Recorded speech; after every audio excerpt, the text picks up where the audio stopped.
Let's talk about Elspeth Tirel.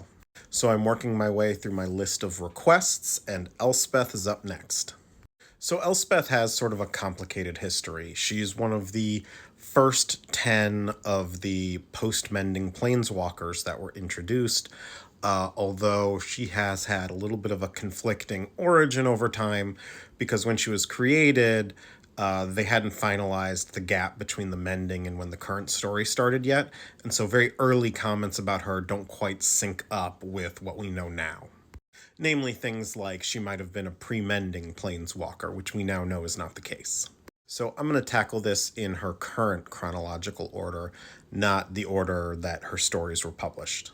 So one of the earliest things we know about Elspeth is that she grew up in a Phyrexian dungeon, and more recently learned that that dungeon was on New Capenna. She's sort of spent her life searching for a home where something like this wouldn't happen because there's a greater power looking out for people. That's a very important context for who Elspeth is.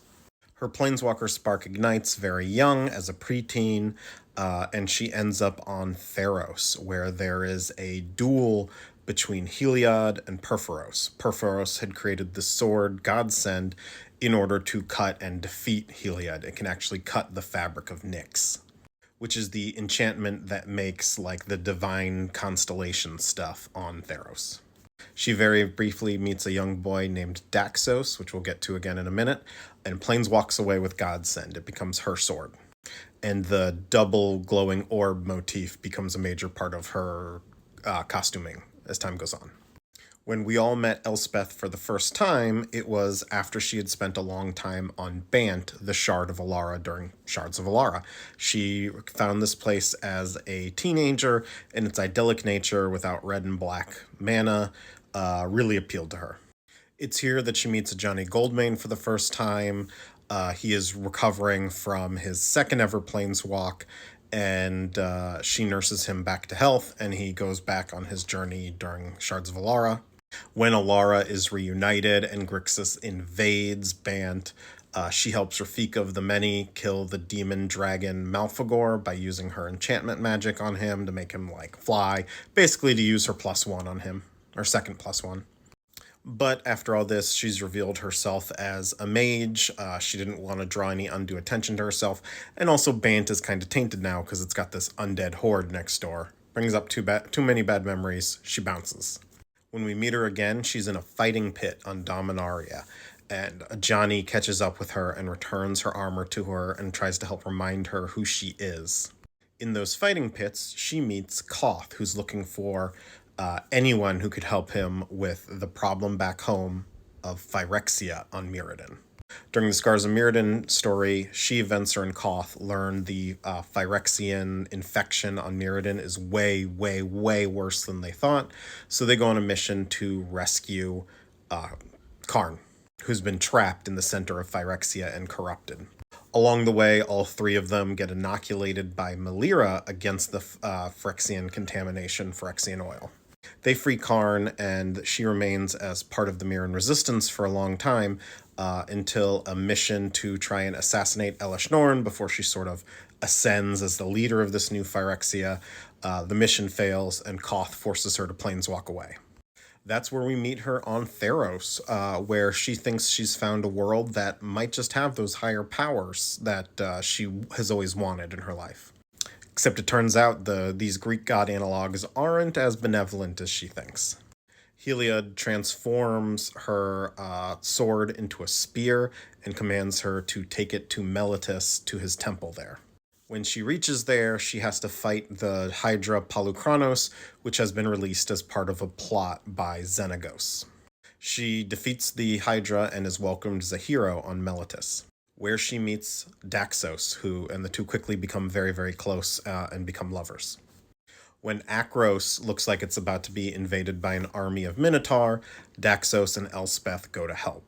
The Minotaur are defeated, but it turns out the whole thing was a plot by Xenagos in order to ascend to godhood through the Great Revel, a big, big after party after this invasion was thwarted, an invasion that he instigated, basically. While sleeping that night, Elspeth has this, like, horrific nightmare vision of a Phyrexian negator coming to get her. this moment right here. And so she reaches the first thing she can and stabs the Phyrexian, only to wake up and realize it was Daxos. Now, Daxos is an oracle, and he's a very popular one among the gods. So all the gods turn on Elspeth for this act, even though this whole thing was instigated by Xenagos. Elspeth goes on the run, and her friend Ajani, who was there visiting his Leonin friends on the plane, goes after her to help her get into Nyx and clear her name and defeat Xenagos. And she does it. She succeeds with Godsend to defeat Xenagos, although she had to complete an ordeal, and she completes an ordeal for Erebos because by this point she wants to bring Daxos back. Also, here's the full art here. Ajani is there helping her. This is just the coolest art. Xenagos had ascended to godhood, and Elspeth kills him. But Elspeth hitched her wagon to a jealous god, and as she and Ajani try and escape the god realm of Nyx, Heliod catches up with her and takes Godsend from her and stabs her. He gives her body to Ajani to get out of Nyx so that she can go to the underworld. Because people that die in Nyx, their souls don't go to the underworld. They just vanish. And that's where we ended with Elspeth for a long time. But because the story stuff wasn't on the cards, people didn't actually know Elspeth died. That trickled out over years. And in a horrible twist, Erebos, the god of the dead, lets Daxos out of the underworld, but as a return, a zombie with no memories. Years later, we catch up with Elspeth in the underworld. She is in the part of the underworld that is reserved for heroes. It's very idyllic. It's basically Theros heaven. The Elysian Fields, if you know what that is. But Ashiok is here, and Ashiok gives Elspeth a nightmare. But what Ashiok doesn't expect is that this galvanizes Elspeth to escape and finish her work. And so seizing on to this nightmare spear made by Ashiok for Elspeth's nightmare, she escapes the underworld by trading Heliod's imprisonment to Erebos to actually be able to leave. We only have a story summary for this particular plot, but I should also note that during all this, Daxos is turned into a demigod. Heliod reunites his Eidolon, which is like his ghost, his spirit, with his zombie form, and he is brought back. Elspeth returns to Ajani, reunites with him, and learns that he discovered her home plane was New Capenna, and so she ventures there and quickly learns there's something going on.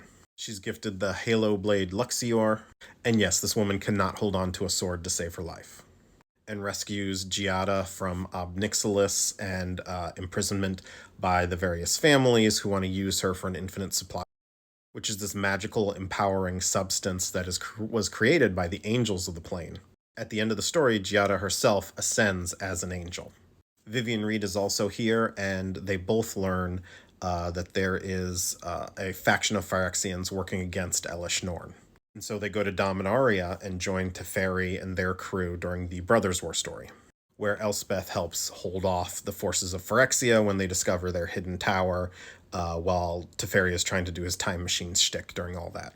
It's here that Elspeth learns that Ajani was taken by Phyrexia. So she joins the strike team to return to Mirrodin and reunites with Koth.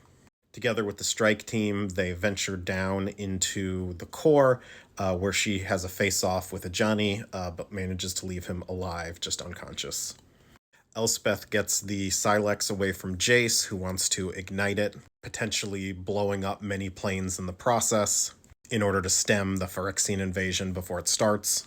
Elspeth thinks the risk is too high, stabs him with Luxior, which helps save his life, by the way, as he's coming down with a cold case of Phyrexianization himself. Elspeth grabs the detonating Silex and planeswalks into the Blind Eternities. There she sort of has a metaphysical journey where she has to make a choice. And she meets like this aspect of Sarah. That's this ancient angel-creating planeswalker. And Elspeth, who's already conquered death, is reborn again, this time as an angel, and helps put a stop to the invasion, keeping Elish Norn busy while new Phyrexia is phased out.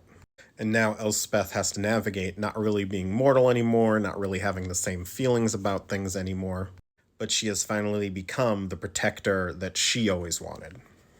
And I'm out of time. Let me know if you want me to cover other stuff.